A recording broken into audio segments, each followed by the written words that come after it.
Hi guys! So today I am here with another haul, but this time it is a book haul. Now, I said in my New Year's resolutions that I wanted to start reading more in 2021, and so in first lockdown is a lot of where these books are from. So in lockdown I decided to invest in a bunch of books, and I've compiled them all here so that I can give you guys some reading tips and ideas and just see what I'm reading as well and whether you'd recommend them. So let's go! So the first book is the book that I am reading currently, and it is Little Women. I have not seen the movie. I am not normally into period dramas, but I thought I would give this a go because, as I said, I didn't get to see the movie and I didn't really want to miss out. So I'm enjoying it so far. I'm this far in. I am one of those people that does the corner of the page. I'm sorry, but yeah, I'm a little way in, but I won't lie, I'm finding reading quite not hard, but just a commitment during this time, and I'm spending still far too much time on my phone, so I do need to spend more time reading. But yes, this is the book I'm currently reading, Little Women by Louisa May Alcott, and I am enjoying it so far. It's very interesting. Another book I picked up that I think is right up my street is A Good Girl's Guide to Murder by Holly Jackson. This book is all about crime and murder and uncovering secrets and things like that, so I thought it'd be right up my street as I absolutely love this sort of stuff. These were the sort of books that I would have been reading when I was a teenager, and so I'm very excited to give this a go and see what I think of it now as an adult with a different type of brain. My next book is a TV show that I just could not get into, so I thought I'd try the book, and that is The Handmaid's Tale by Margaret Atwood. I could not get into this TV show. I don't know what it was, but it just wasn't my cup of tea. I found it a bit too much of a slow burn. Not a lot was happening in my eyes. Like, it just didn't excite me, so I thought I would pick up the book to try and give this a go to see if there's any differences and whether reading it keeps me more interested than watching the show. But yeah, I'm very excited for this one. The next book I got is again a piece of media that I just could not get into. I have watched it obviously, but it's just not my sort of thing. I think it was too long and too slow again, and that was Stephen King's The Shining.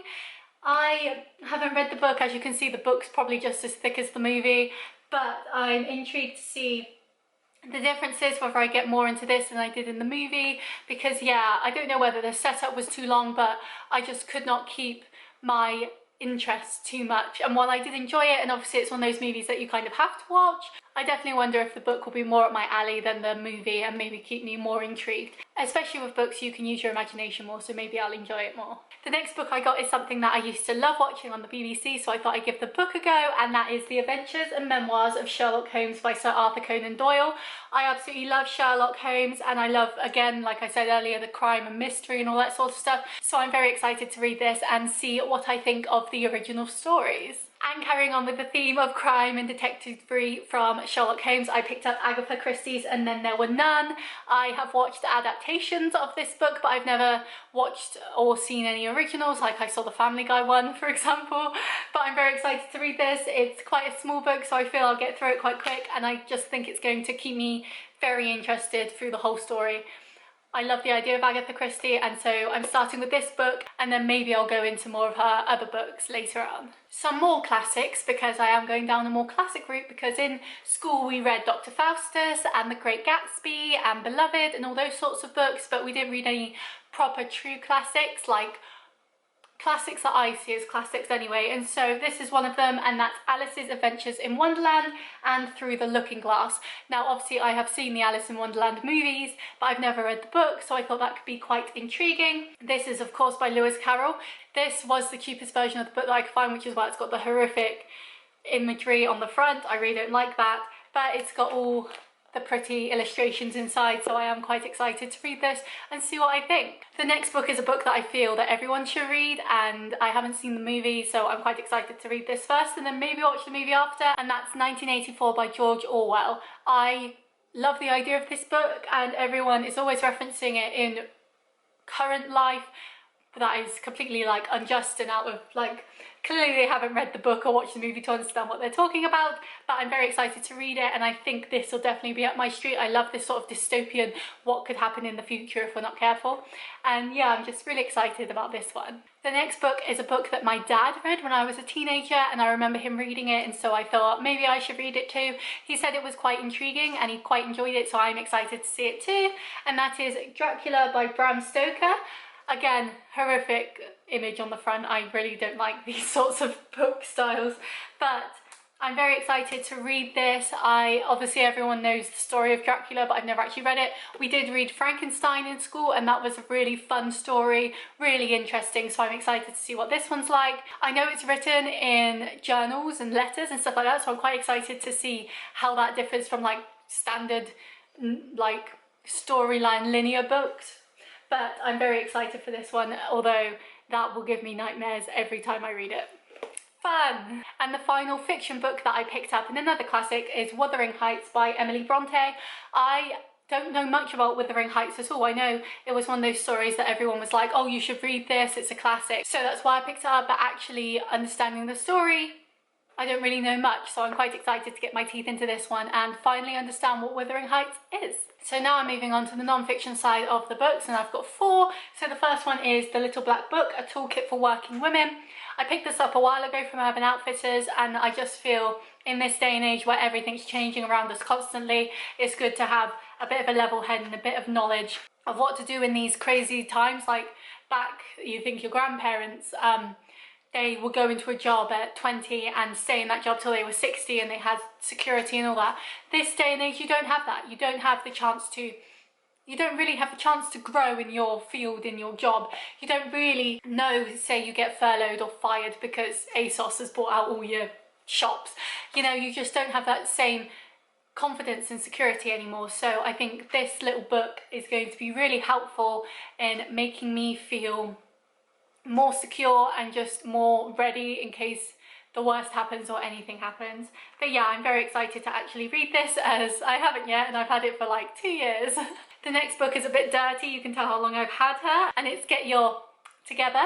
I don't swear on my channel, so I'm not going to say it, but you can read it there. And it's a book about how to stop worrying about what you should do so you can finish what you need to do and start doing what you want to do. And I think this is going to be really insightful, really interesting, and just a book to help me manage everything and not stress and just strive towards my best life, because that's what I want to do. I always feel like I'm always working, whether it's my 9-to-5 job, whether it's making TikToks, making YouTube videos, doing my blog, just everything seems like a job these days. And so if I can start getting through my stuff, building my stuff better, doing great things, then I think this book is a great first place to start. The final 2 books are by a guy called Peter Bleksley. Now, I saw Peter Bleksley on, I can't call him Peter, it's Peter Bleksley, on Jackmate's Happy Hour podcast. He was absolutely fantastic. If you don't know, Peter Bleksley was an undercover cop for most of his life, and then he did become one of the hunters on the show Hunted. So that was really fascinating to see him go from something that was so twisted and dark and scary to something that could be twisted and dark and scary if it was real life, and see how he did it. I really recommend those podcasts if they're still on YouTube.